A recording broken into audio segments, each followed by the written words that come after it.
And we're live. Hello, everybody. Welcome back to DM's Writer's Room. We are kicking it back old school because we've taken a pretty extended leave of absence on this one. It's been about a month since our last upload. So, with that in mind, my name's Spencer, and I'm joined by my other hosts, the one in the My white. name's One second. No. I'm getting so much audio feedback with that. Technical sorry, difficulties, everybody. Yeah. I apologize. Let me fix something. Because, Spencer, you can go back and watch the video after that. That was not okay. I wonder why. Is it just Spencer or is it all of us? It was all of us. It was a full... Like a loop. Yeah, full loop. It was bad. And it wasn't even just one echo. It was like 6 echoes. Is this part of a It long was and really bad. Is it We have good a- now? We're good now. we have a long and contrived ARG planned surrounding these events, so don't worry about it. Just keep track of them. If you figure out the coordinates that were secretly placed in our 6 times echo, you can go there and find something. Yeah, this is a big No. gem. From our extended break, we have come back to Prospect, our homegrown world. We are attempting to make a starter set-esque adventure for levels 1 to 5 in the world of Prospect. With that in mind, I am joined by, in the white, Ethan Kipp, hello. in the gray, Michael Mayo. and again, I'm Spencer. So, Ethan, give us a full breakdown of what we're looking at here, a bit of a recap on the world, etc. Ethan, do a full recap of 6 to 8 months of Yeah, work. so that way I can sit back and chill out for a while. Go ahead. So Prospect is our sort of cowboy wasteland kind of thing. We wanted to interact with Dungeons and Dragons in a setting that could justifiably excuse the sort of swords and sorcery that is constructed into D&D. We ended up, over the course of a very long time on stream, doing the world building for that and creating a setting that we felt pretty good about. Prospect is the name of the sort of equivalent of the prime-material plane in that world. They have been thrown into a state of upheaval because the god of magic was killed. We didn't really pin that date down. A couple hundred years ago, I think. We landed somewhere in the, 250 range. Somewhere in the area of, 250 years ago, the god of magic was mortally wounded and has been dying ever since. They are one of 3 great mindless well of power like gods. There is the god of magic, the god of nature, and the god of life and death, and the civilizations of the world sort of grew around those 3 gods and over time developed into many civilizations that warred with each other, killed each other, made allies with each other, eventually leading to the only thing that really matters, which is this great cataclysm. The god of magic was mortally wounded when a foolish archmage ripped a hole into the plane of magic, once called mystic, now called occult, and that resulted in basically every high-level caster in the world either dying or being mutated into horrific monsters. This basically set the world clock back and also killed all the high-level NPCs. Let's go! That's how you want every adventure to start. Yeah, we killed every Gandalf at once with a big explosion. There's no better way to do it. And in the wake of that, technology is on the rise, using basically arcane radiation along with many other resources. Technology has begun to consume the planet in an effort to create unsustainable infinite wells of power. There's no analog I can think of in our real life for this at all. Our main civilizations that we are dealing with are primarily this sort of group of hyper-corporate tech conglomerates that are interacting with each other to exploit places for resources. A large civilization towards, I guess, our sort of, if memory serves, out west of this world, which is the Federation of Elders, which is this group of dragons, hydras, basically any intelligent, long-lived monster that basically got together and said, we have great lifespans and therefore have a great perspective on history, and so a bunch of normal people, a bunch of, you know, living to be 60 to 110, that kind of range in D&D, pretty happily we're like, yeah, that sounds super cool, you'll do the big stuff, we'll do the small stuff, we love it, and went and signed up to basically be a part of that. To the center south, there is the once great civilization that was the life domain, those that worshipped the god of life and death, believing that they worshipped only one half of that god, or perhaps that they worshipped the god of life and did not believe that there was a god of death. Probably the closest thing this setting has to like a traditional bad guy. They are sort of locked in an eternal crusade to take over the world. And those are our three sort of major civilizations. And then we have the Mullix. The Mullix are a impossibly loose group of settlements that basically bind together. They are the abandoned prospect of this world. They are all of the towns and cities that once had a mine where you could get quicksilver or a great geode of arcane crystal. And when those things dried up, all of the support from these other groups pulled out, leaving behind these husks of a community. I don't think I'm missing anything sort of major. We have some big NPCs in the world, but none of that I think really matters for what we're doing today.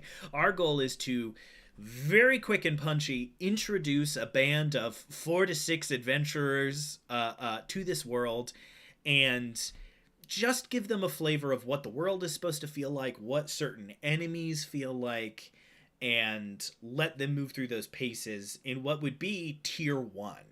Tier 1 is levels 1, 2, 3, and 4, and we will be saluting our players off as they reach level 5 at the end of this introductory adventure. So we thankfully don't actually need to think about Tier 2 too hard. So we basically just need to plop these characters down and give them a local problem to solve that by the end they will be sort of famous locally for having taken care of. The two most popular examples now, I know nothing about one of them and a decent amount about the other, is the Lost Mines of Phandelver, obviously, was the introduction to 5th edition, and was most people's first introduction to D&D because 5e is the most popular. There's also the Dragons of Stormwreck Isle, the new one. I don't know anything about the Dragons of Stormwreck Isle. It's got a cool blue dragon on the cover, so I assume it rips. I mean, it looks fun, but we're not going to worry too much about that because our goal today is to do one for the world of Prospect. We are also doing, I would say, something adjacent to a lightning round. We have a shorter timetable today than normal, so we're just going to try to get boots on the ground, get some ideas in the air, and see if we can't get ourselves into a situation where maybe over the next week or 2 weeks of this show, we can wrap up this adventure. If anybody now or in the future is sitting in chat, a faithful watcher of our excellent content, we hope, feel free to chime in, throw a wrench in the works.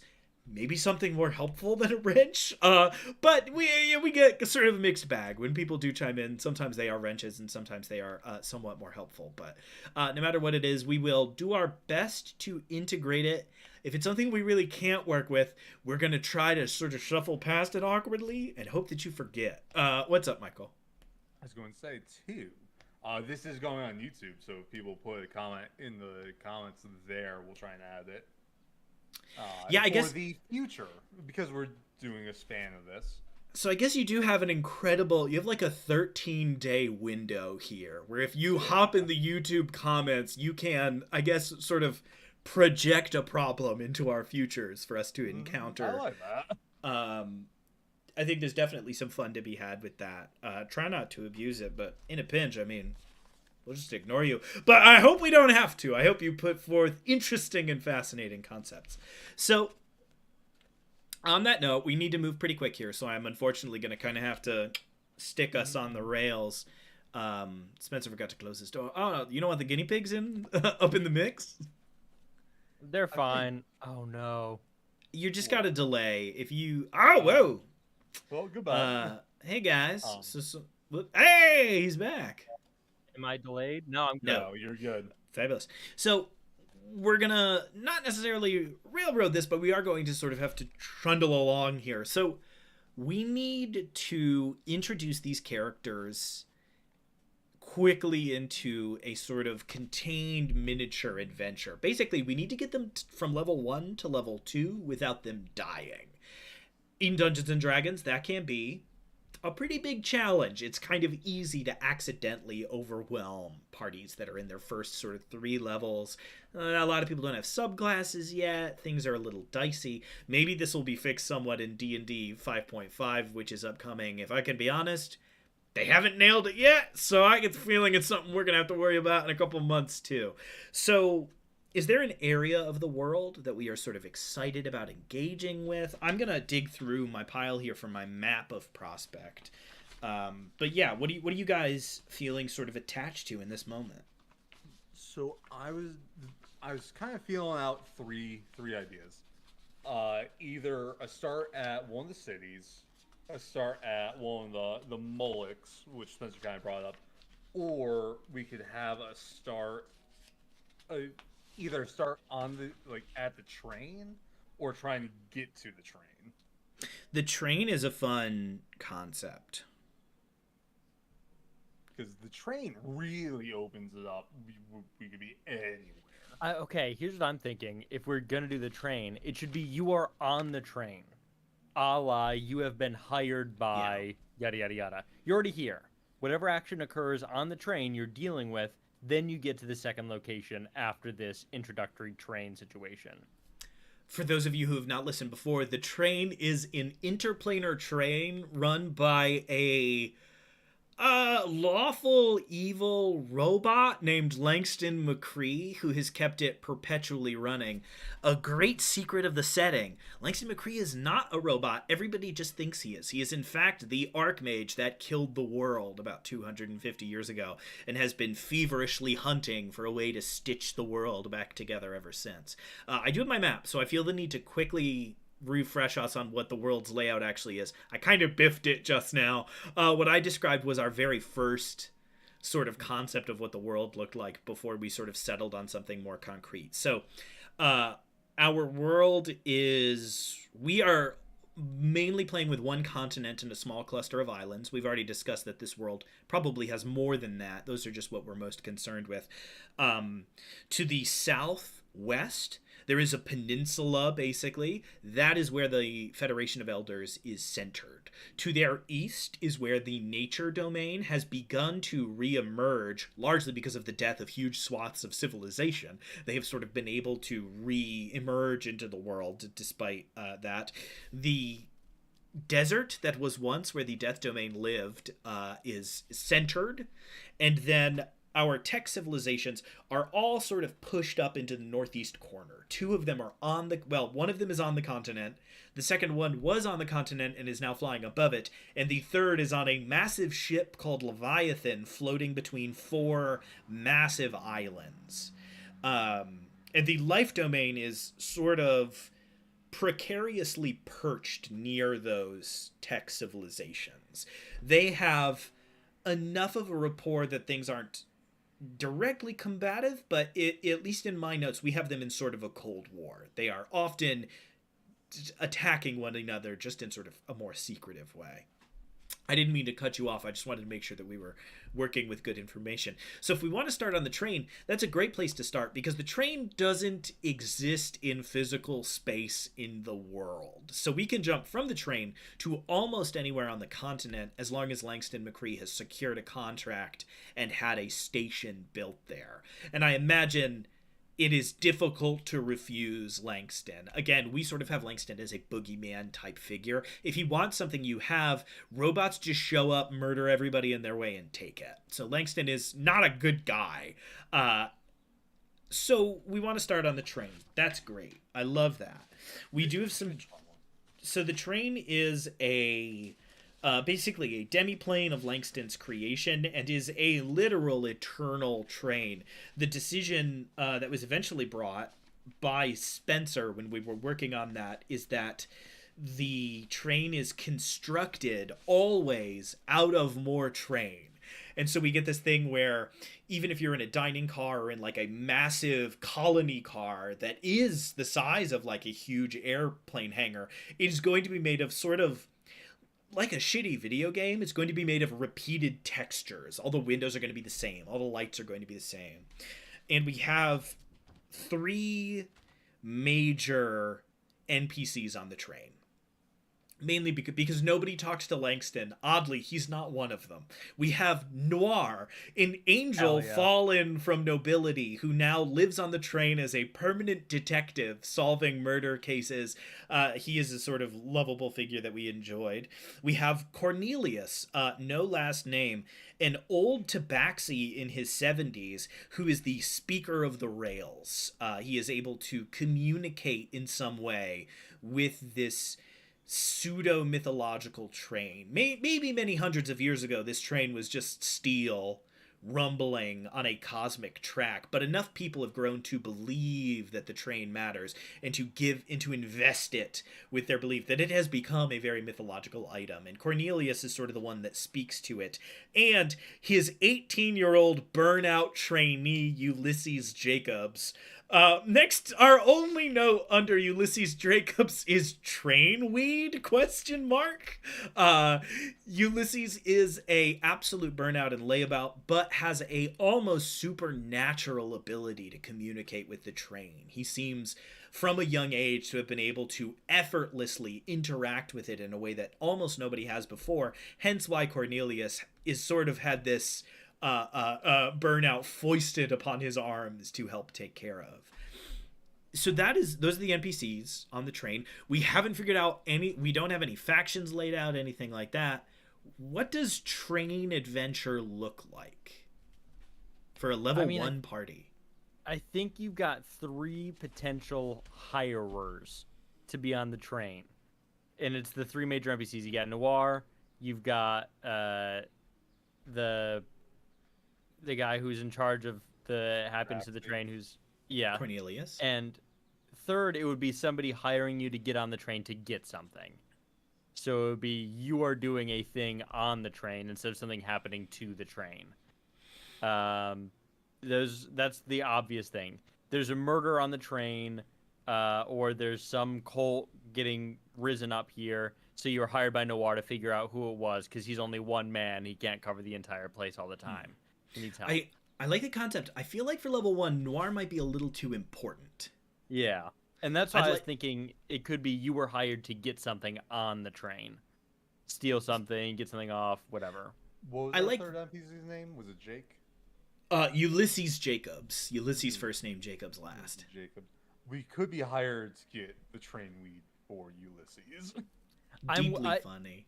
That was my secret 4th one, was train weed adjacent, but I'm worried that for our first world I think we get to have a fun gray bubble to one of the corners that is train weed and a little descriptor. I don't think we can sort of center our adventure on train weed. So I really like the concept up front of our level 1 mission is just getting something onto the train. Right? We know that it's hard to get onto the train, right? People work very hard to get there because it is difficult to get onto. Again, Langston doesn't give a shit if anybody gets on the train. He is doing his own thing. People often have to sort of go to great lengths. So I see 3 options for that, and I think that's the angle we should go down because it's the most sort of fruitful. Option 1, you've been hired to get something onto the train. Somebody from the train needs a thing. That thing is not available on the train. You have been hired to get it to them. Option 2, you've been hired to get someone to the train. This is the most annoying option. They do it in adventures all the time, but in real life it's kind of hard to actually get across. Option 3, you are stealing something from the train, and level 1 is get to the train so that you can steal the thing. So are we going to the train to take? Are we going to the train to deliver? Or have we decided to not have fun in our first arc?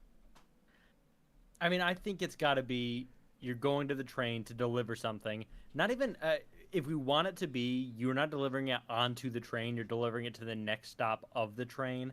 That would then get us to a major city where you have to bring the crystal of Illithol or whatever to the mage there to then take and do whatever with, and he sends you somewhere else. Sure. Right? Do we It's a want to? MacGuffin. If we want to reinforce the sort of plane hopping aspect of Prospect, again, the train allows for that. Its purpose is to go from the prime plane to. We have a number of sort of others that the train can get you back and forth to. It could be that somebody on one of those other planes is trying to get a hold of something, and that's why the train is our sole avenue. Okay, what plane would we? What's a good plane for a level 2, level 3 party? I think they'd have to stay away from nobility. Nobility has a little bit too much going on. That is our equivalent of the sort of celestial realms. However, we've made clear that it is a very dangerous place to be. It is full of celestials that have standards of moral behavior that no human can meet. Right? The one of the examples that we gave is the angel of justice would kill you for murdering a bug. He would be like, you have taken a life, the sentence is death, and that would be it. So it's not a good place for mortals to go. Vanity, which is our sort of version of the Nine Hells, is the one that is the most interested in attracting mortals. And so that would make sense. The gap between worlds is Cradle. That is the sort of afterlife. That is another one that is relatively safe for a mortal to attend to. And our last option is Grove. We know the train no longer goes to Grove. That is important to the plot. So going off the sound of this, I think we have to cut the plane idea. I think these options are all too dangerous. Maybe when we approach level 4, we can sort of reignite this idea. Unless somebody has a very exciting thing they are immediately engaged with. No, the only thought I was thinking is Vanity is like a scary place, but it's also a staged place, so it's not as dangerous for the most part. Yeah, Vanity it's a potential option. It's important to remember that Vanity is sort of split into Exactly. the wilder part and the more settled part, and that is how we, again, this was written for 5e, that is how we sort of delineate our devils and demons. The devils live in these structured societies and enjoy putting on basically massive elaborate plays made to entertain the humans around them, to encourage them to gamble away their souls for admission and all these things. Basically, it's all of the evilest parts of Disney World, and I think that's kind of fun. The Wildlands are where demons are, and demons are just like manifestations of hunger. They are manifestations of fear. They are manifestations of anxiety. They are unthinking, unfeeling forces of nature. So, as long as we restrict, to the best of that anybody can, D&D players, as long as we restrict them to certain areas, it would be fine for them to go there. But if that's too much legwork, we can just say the train needs seeds for a special berry or whatever. I can see us going to like the domain of life area. That's a relatively safe-ish zone. Could throw some lore in. So it would be going to that like outcropping that's near the major city. I see that. Yeah. So they need something, some relic, some item, some whatever. You're going so this there. Would be you got to drop it off. The faction in Cradle that has a city constructed there needs something, right? Is that what we're pitching here? Cradle? Cradle is the life domain plane. Or did you mean life domain city? I wasn't The even city, thinking. Yeah, I was thinking the city. If we didn't want to do the plain areas. Okay, so if we want to stay in Prime World for right now. So we would need a reason for you to go on the train and not just go to the life domain place. The upfront option is you are bringing something in that the like life domain religion outlaws. Right, you can go through the long, complicated, incredibly difficult process of smuggling something across the border, across the walls, into the city, or you can hop on the train and then ride to that stop and apparate on the platform with your smuggled goods. I think that works. Yeah, I think the big question I have in this situation is, do we want getting onto the train to be part of the mission? Your level 1 to 2 job? think so. Or is it you are on the train because you're smuggling this item into this area? I think it should be level 1, get on the train. Yeah. Level 2, level 1, get on the train. Level 2 would probably be arriving in life domain and getting your delivery to its location. Number 3 would be consequences for number 2 happening, and then number 4 would be, oh no, we pissed off Magistrate Jenkins, and then you have to go kill Magistrate Jenkins or whatever. Like, that's the classic sort of build, is we introduce an NPC in whispers in part 1, and then in part 2 we meet one of their agents, and then in part 3 we're avoiding their devotees, and then in part 4 you kill the person. That is the sort of classic. That's every adventure ever. So I think that's fine. So we need to get onto the train. So we need to pick a major city that has a stop, or we need to completely change the lore, which I'm fine with, and we need to suddenly introduce that there are abandoned stations all over the damn place, and our players are trying to get to one of those. So do you want to start in a major city, or do we want to immediately and irrevocably change the lore? Just start in a major city. That's easy enough. Yeah, that makes sense for the material that we're trying to smuggle into the city and all that. I'm gonna fall asleep. Yeah, like my first thought is, what did we end up calling Techtopia? I don't remember. We never came up with a new name, but it's not fucking Techtopia, that's for sure. All right, well, we you start did in come up with a Techtopia. name. Over We might have- we did months ago. If we did, it's in a Google Doc. How about this? Yeah. You two talk, I'll poke around. Yeah. All right. So we had to have a challenge for getting on the train. I Mm-hmm. think we always, back when we were creating the train, we had, like, there was a price to pay to get onto the train or something. It was like 10,000 gold, and you can get on the train. It's a lot of money. That's all it Or- ever was. Yeah, there's that, or you can do something else. You join the community. Yeah. There was two options. One was a ticket. The ticket was expensive. It was not 10,000 gold. It was a lot of me- gold. I don't If remember memory what it serves, the ticket was like 100 gold, which is 2 years of wages for a skilled worker. So 100 gold's a big deal. Sorry, for an unskilled worker, that's like 2 years of wages. So it's 100 gold to just buy your way on, or the drones that Langston McCree makes autonomously don't know that Langston doesn't want people on the train, and so they're constantly hiring engineers and builders and gardeners to maintain and help keep the train up and running. And if you sign up with one of them, it's free. What makes that bad is only a couple of the train platforms have that like office on it, and they're all dangerous. One of them is in the completely abandoned city where the cataclysm actually occurred, that is incredibly hard to get to. One of the other ones is in the station that is in the heart of the Federation of Elders, who are, while not necessarily xenophobic, do not trust outsiders very much and guard their station rather ferociously.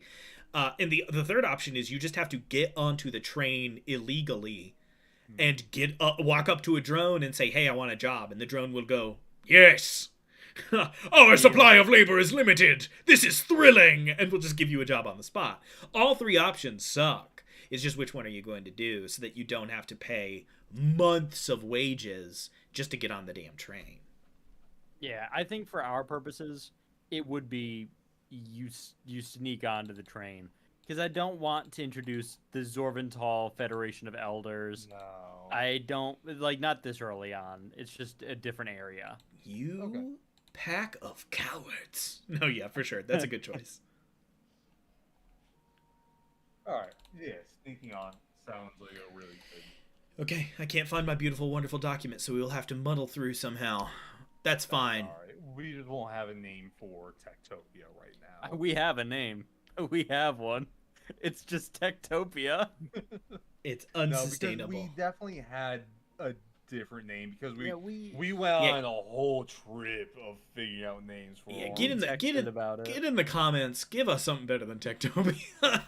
Okay, Like, so We had one for the ocean. We had it was Leviathan. yeah, and we went through and did all three of them. And Yeah, so do we want to start in the giant flying city? Do we want to start in the giant floating city? Or do we want to start on the mountaintop city with huge cannons that shoot people all the time? Mountaintop City. Mountaintop city, great. So this is our sort of central uh, uh, trade hub of the whatever you call it, that these three tech cities that sort of interact with one another.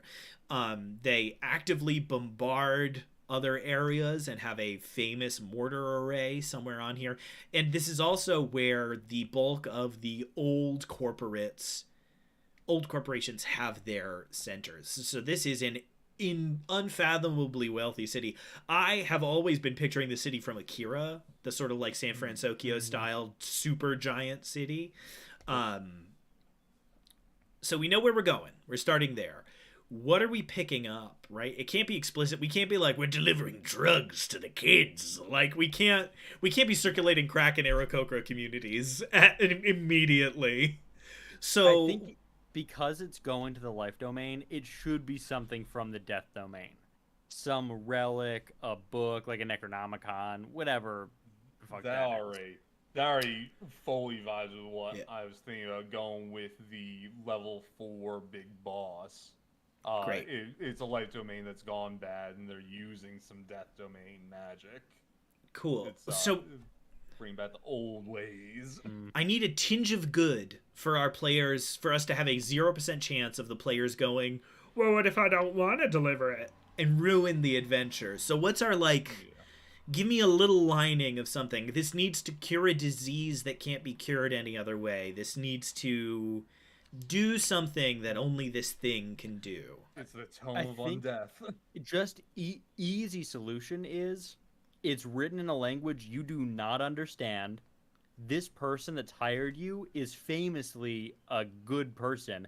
Is like a healer, like the life domain normally do, is they go around and they heal people, they get them up and running again. That's what they're known for. This person is like one of the high elders there and needs this, but the bureaucracy is not letting him do it. So you've been hired by a good person to do this. You don't know what the fuck it is. You can't read it. But he can, and it's Great. bad. Famous healer, secret book. We will learn that this famous healer is a big sack of shit. This is great because it makes the players feel responsible, right? They've delivered the book. They've caused the great consequence that they will discover at the end of Act 2. They therefore feel responsible to take care of it. We can even have somebody be like, you have to understand, no one but you can. It's going to be great. So we've got a famous healer who needs a secret book. That's really all we need for now. Easy. How do we get our famous healer's secret book? Somebody hands it to us. We say, thank you so much. And then we try to get onto the train. Why is that a big problem? To get onto the train, Yeah.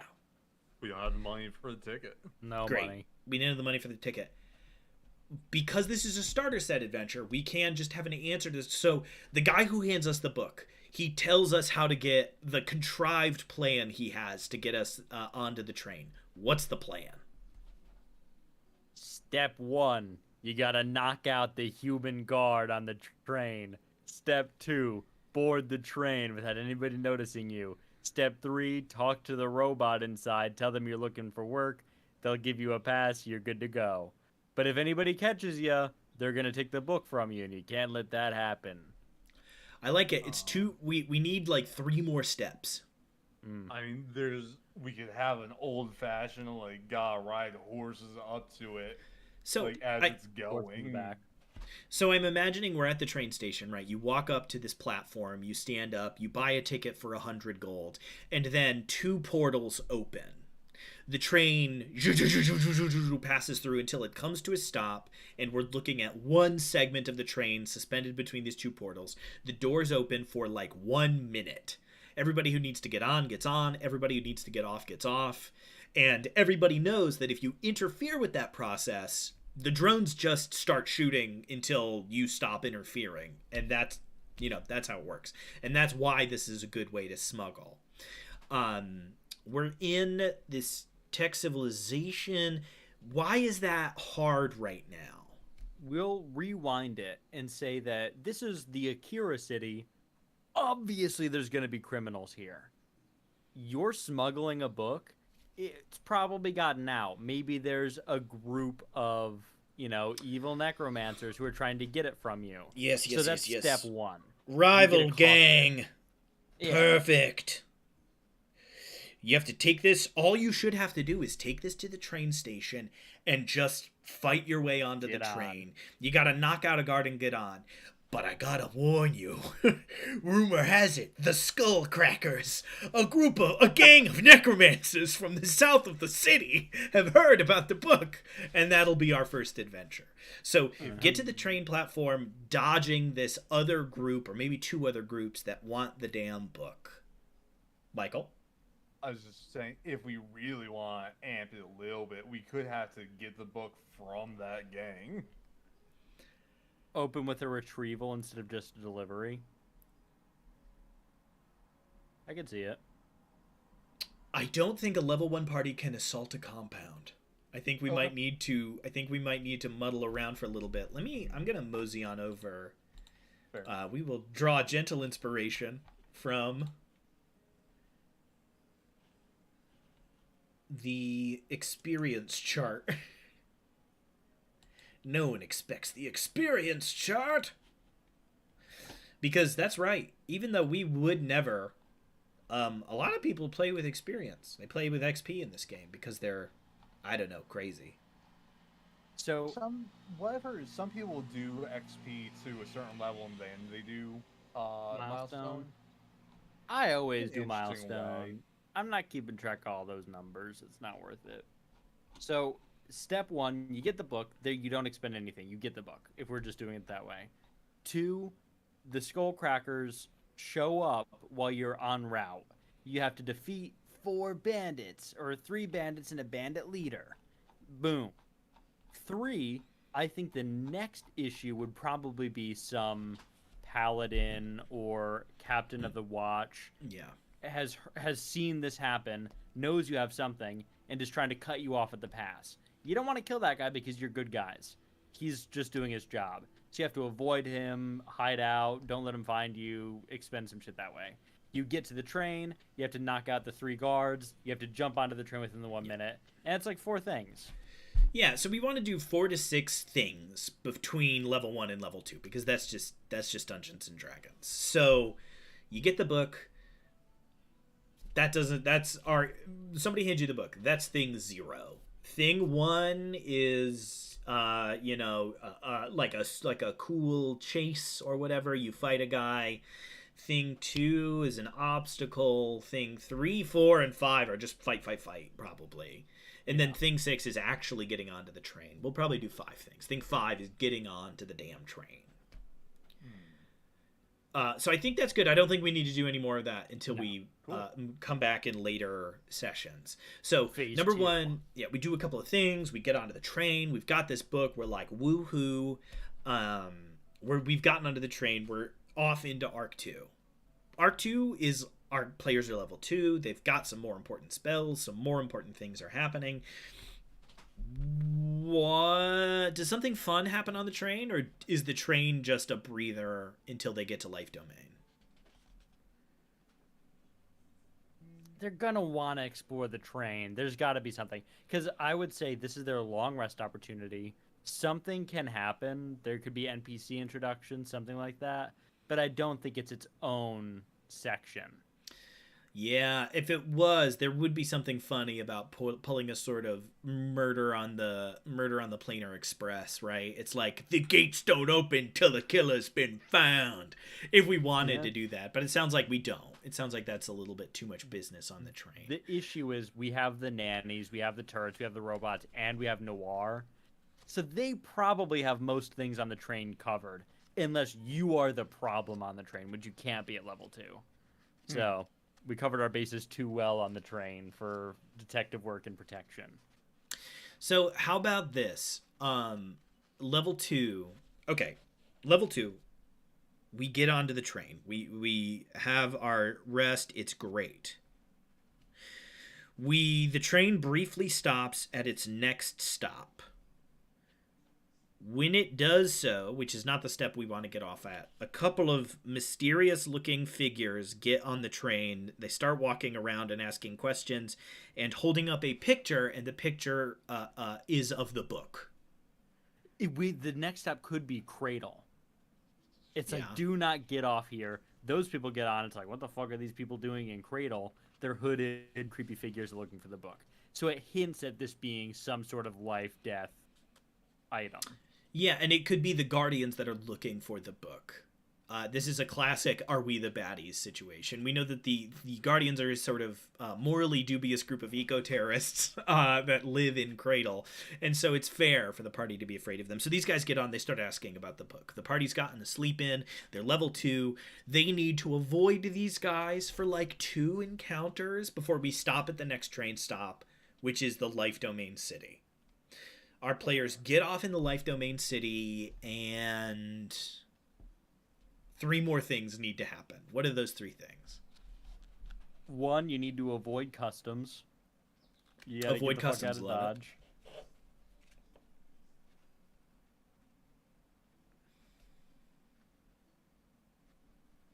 So our players deal with the threat on the train. They avoid customs. They dodge their way through. Maybe they have to run off into the city. They have to lose some guards. This is pretty good. We sort of have the Life Domain framed as this like failing civilization a little bit. So it's a good opportunity for you to introduce guards that are in like extremely glorious armor, but there's like not enough of them to really chase you down, which sort of hints at some decay. Our players then safely manage to get away. Is the rest of the combat, it does a like tough as nails Tommy Lee Jones style inspector chasing them down, who's pulling the classic like, this book's gonna be used for good, I don't care, like kind of thing?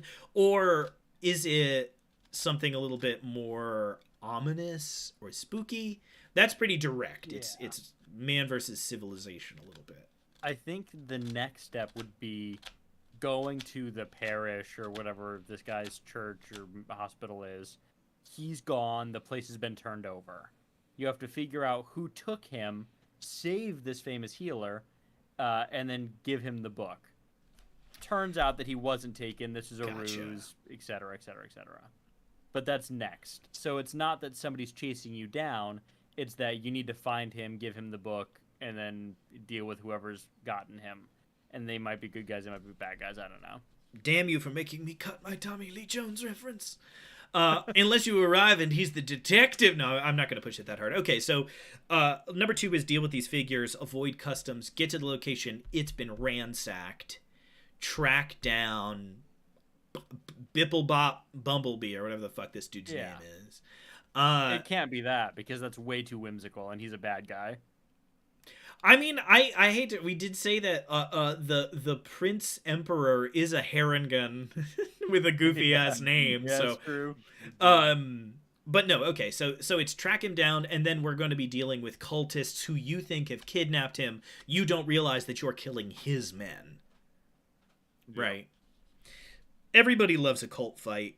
It's the classic. So it's cult fight. All right. We get through the cult fight. You find him wherever he is. Bottom of the dungeon. But this is where we get an awkward hinge moment, right? Mm-hmm. He needs to not be kidnapped, and we need to give him a book. Give him the book.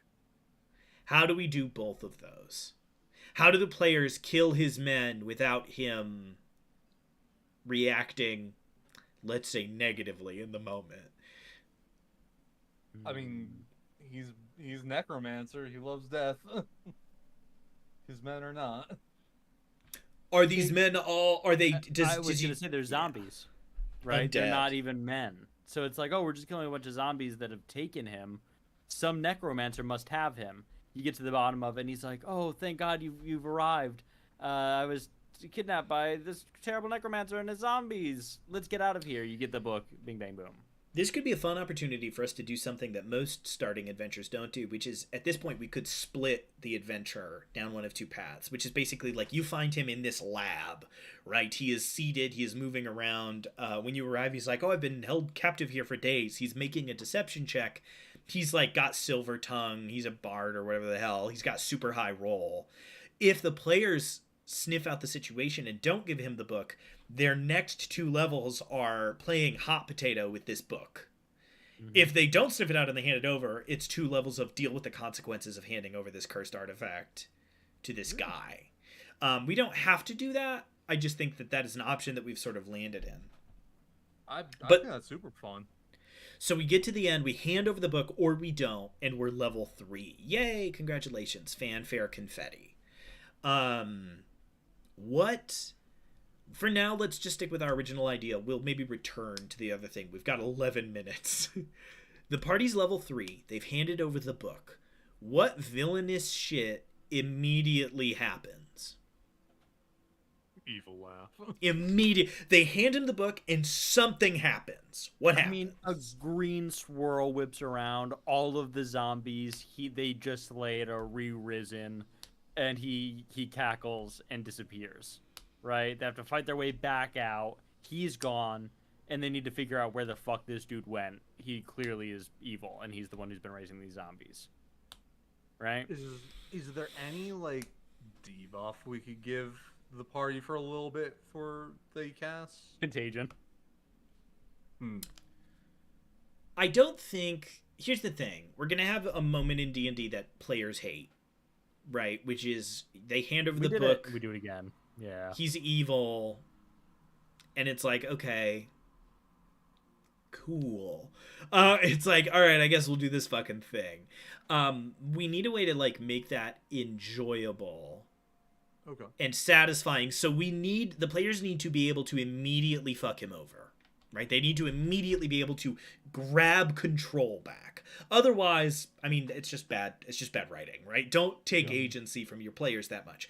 What does happen is they are deceived. They are tricked into doing something.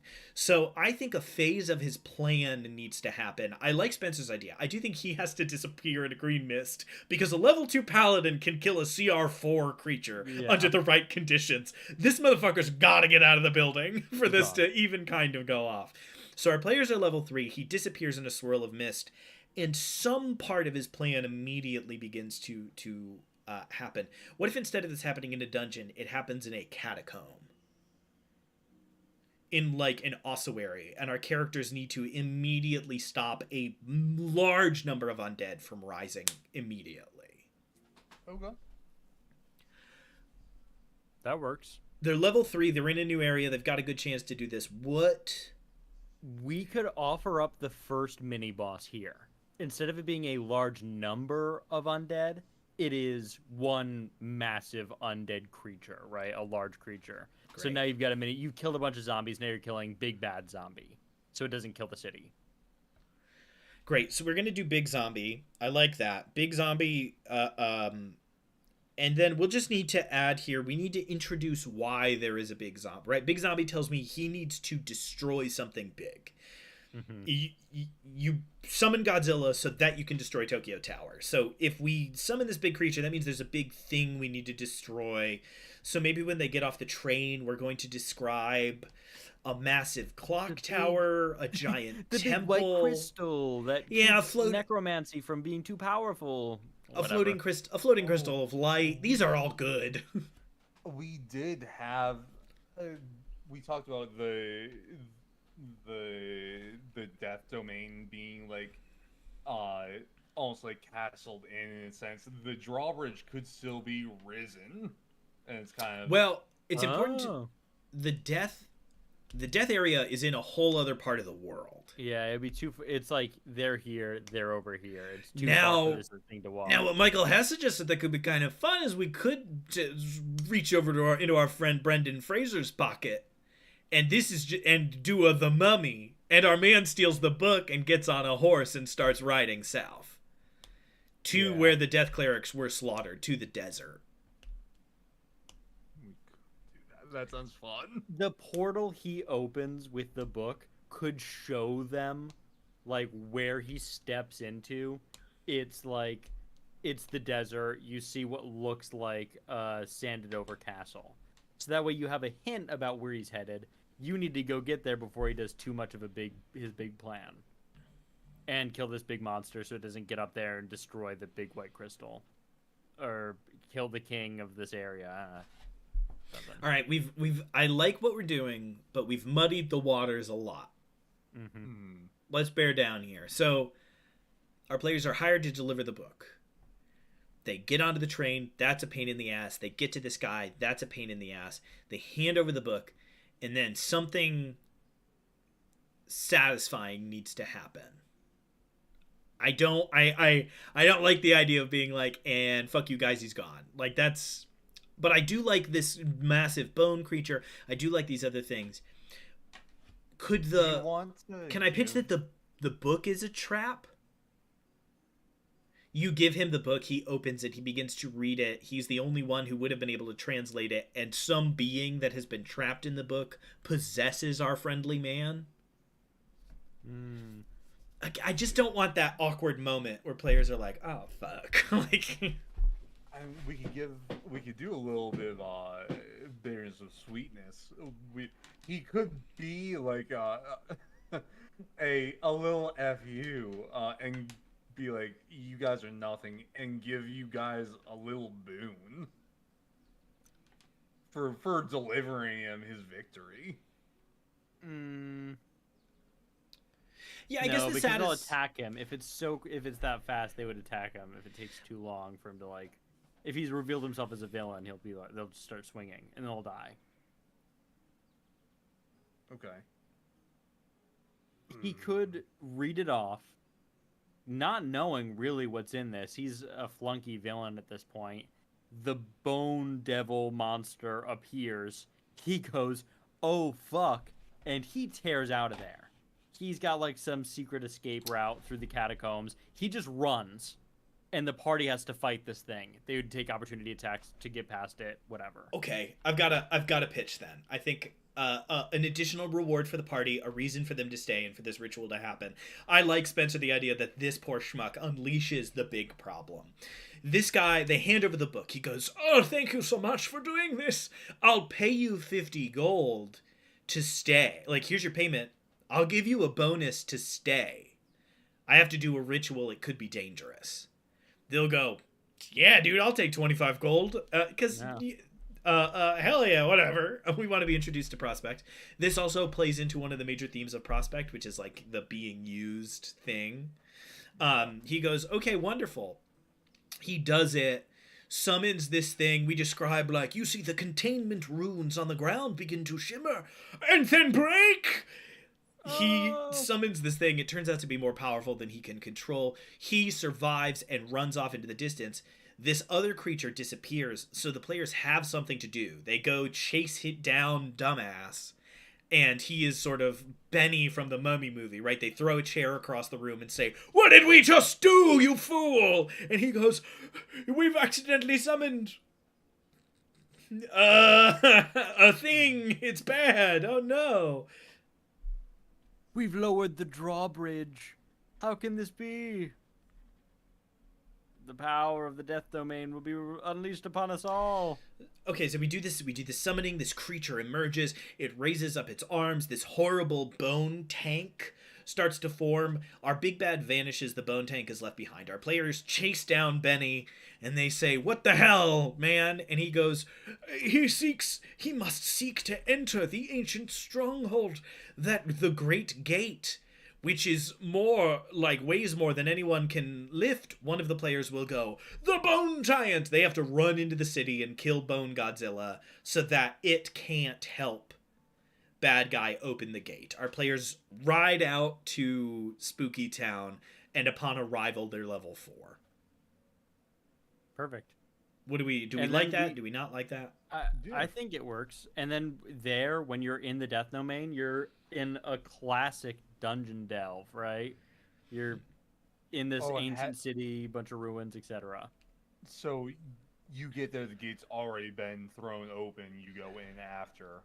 If they didn't kill the creature, they arrive and the creature is opening the gate. If they did kill the creature, which is what a smart party will do, they will arrive to discover that rather than him already being inside and the ritual starting and there being a big dark storm above the blah, blah, blah, blah, instead they will arrive as the gate is being shattered, or as he is finding some other way in, as the resurrected skeleton of a rock, this giant bird of giant fame, is delivering him across the other side.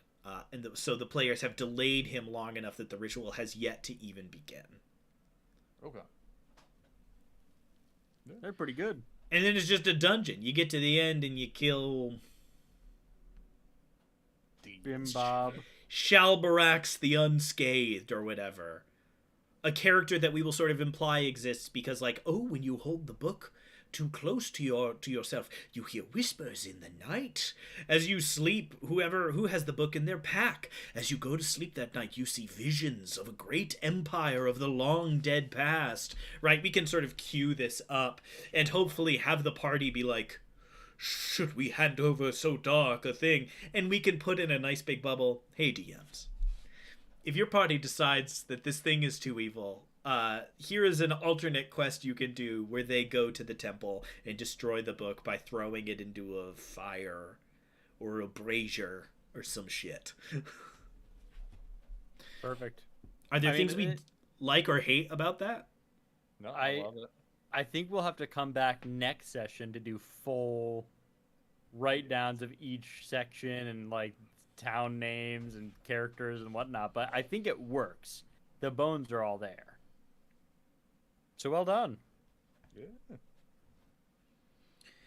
And so we land on a couple of key themes here, and I think that that's really good, right? We run on the players being used, on how difficult it is to be a good person in this, and this constant, this world is living in the shadow of this greater civilization that came before in a very real way, right? The cataclysm is felt in going to this death domain dungeon, seeing the world that came before.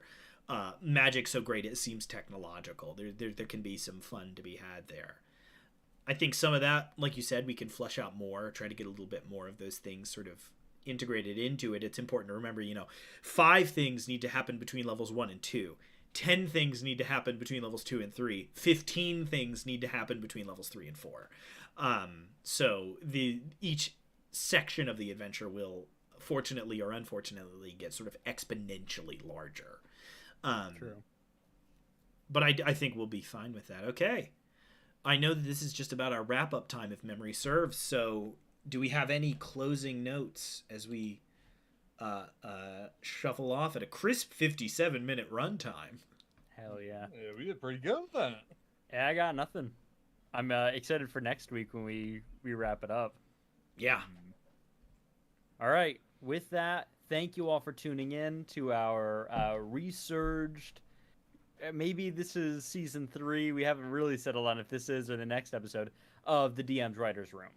I will catch you all next week, roughly similar time, 6:30 p.m. star is our goal. We're going to stream for about an hour and a half, 2 hours, and we're going to finish this up. Besides that, you can join us for our Theros campaign, and that is every Wednesday. Yeah, I got it. All right. Wednesday. And we play that at about 7 p.m. Eastern Standard Time. We'll try to That's tweet it. out if that changes a little bit. We are not, there is no secret production company of 10 to 15 more people behind the 3 of us and the other people who play that game. So we do occasionally have to sort of kick it down the road or earlier, 30 or 15 minutes. But we try to keep you informed. No. All right. I will catch you all on the next episode. Farewell.